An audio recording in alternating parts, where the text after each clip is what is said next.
ಒಂದಾದ್ಮೇಲೆ ಒಂದು ಸಾವಿನ ಪ್ರಕರಣಗಳು ಬಂದೇ ಬರ್ತಾ ಇರ್ತವೆ. ನಿನ್ನೆ ನಾನು ಸರಿಸುಮಾರು ಇಷ್ಟೊತ್ತಿಗೆ ನಿನ್ನೆ ಕಸದ ಲಾರಿ ಹೆಂಗೆ ಇಬ್ಬರನ್ನ ಬಲಿ ಹಾಕ್ತು ಅನ್ನೋದನ್ನು ಹೇಳ್ತಾ ಇದ್ದೆ. ಈಗ ನೋಡಿ, ಈ ಸೆಂಟ್ರಿಂಗ್ ಪೋಲ್ ಬಿದ್ದು ಒಬ್ಬ ವಿದ್ಯಾರ್ಥಿನಿ ಸಾವನ್ನಪ್ಪಿರೋದು. ಈಗ ಆಕೆಯ ತಂದೆ ದೂರನ್ನು ದಾಖಲಿಸಿದ್ದಾರೆ. ಬರೀ ಮಾಲೀಕರ ಮೇಲಲ್ಲ, BBMP ಅಧಿಕಾರಿಗಳ ಮೇಲೂ ಕೂಡ ಅವರು ಕಂಪ್ಲೇಂಟನ್ನು ಲಾಡ್ಜ್ ಮಾಡಿದ್ದಾರೆ. ವಿ ಪುರಂ ಪೊಲೀಸ್ ಠಾಣೆಯಲ್ಲಿ ಇದಕ್ಕೆ ಸಂಬಂಧಪಟ್ಟಂಗೆ FIR ದಾಖಲಾಗಿದೆ.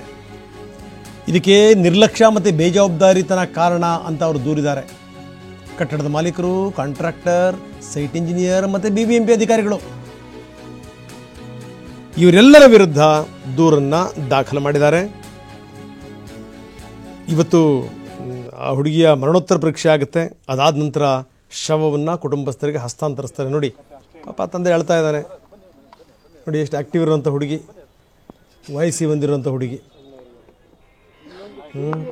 ಯಾವುದೋ ಒಂದು ಸೆಂಟ್ರಿಂಗ್ ಕಂಬ, ಒಂದು ಸಣ್ಣದೊಂದು ಪೋಲು ಅವಳನ್ನ ಬಲಿ ಹಾಕ್ತು ಅಂತಂದ್ರೆ ಏನ್ರಿ ಅರ್ಥ ಇದು? ಸುಧಾಕರ್ ರಾವ್ ಕಣ್ಣೀರು ಹಾಕ್ತಾ ಇದ್ದಾರೆ.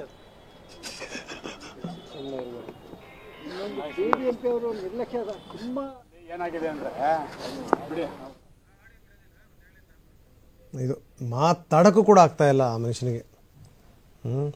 ವಯಸ್ಸಿ ಬಂದಿರುವಂಥ ಮಗಳು, ಅಷ್ಟೊಂದು ಆ್ಯಕ್ಟಿವ್ ಆಗಿದ್ದಂಥ ಹುಡುಗಿ,